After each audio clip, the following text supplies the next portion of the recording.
نبی کریم صلی اللہ علیہ وسلم نے لعنت کی ہے گودنے والیوں پر اور گدوانے والیوں پر۔ گودنا اور گدوانا یہ پرانے اردو کے لفظ ہیں، جدید دور میں اس کا مطلب پتہ کیا ہے؟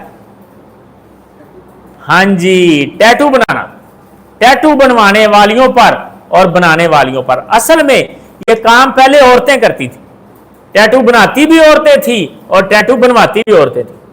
اب مردوں نے، عورت نما مردوں نے یہ کام شروع کر لی، ٹھیک ہے، عورتوں سے لے کے بناتے بھی ہیں اور بنواتے بھی ہیں۔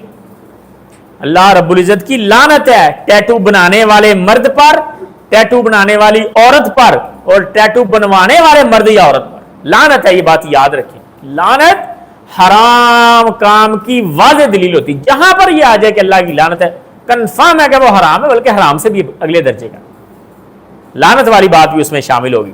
تو ٹیٹو بنانا اور بنوانا حرام ہے، یہ بات یاد رکھیں۔